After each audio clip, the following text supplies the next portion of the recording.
تحریک انصاف کی سیاست اس وقت وہ ڈوبتی ہوئی کشتی ہے جس سے لوگ چھلانگ لگانے کے لیے تیار بیٹھے ہیں، اور مائنس عمران کا جو شور تھا وہ اب حقیقت میں بدلتا نظر آ رہا ہے۔ اپوزیشن لیڈر تحریک انصاف کا نہیں ہوگا، تحریک انصاف کے بجائے وہ محمود خان اچک زئی صاحب ہوں گے، جو کہ پی ڈی ایم میں شہباز شریف کے ساتھ تھے۔ یہ وہ محمود خان اچک زئی ہیں جو نواز شریف کے بڑے قریبی دوست سمجھے جاتے ہیں۔ اور دیکھیے سیاست کے کھیل کہ وہی جو شخص جو نواز شریف کا قریب ہی سمجھا جاتا ہے اسی کو اپوزیشن لیڈر عمران خان صاحب نے نامزد کیا اور اس کا آج تقرر ہو گیا۔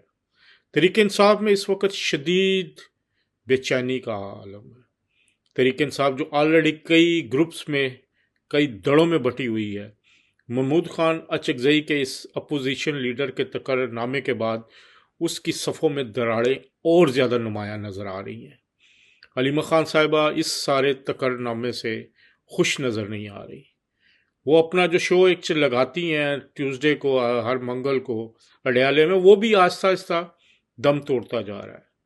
وہاں پر جو پہلے میڈیا کوریج ملتی تھی وہ بھی اب کم ہوتی جا رہی ہے۔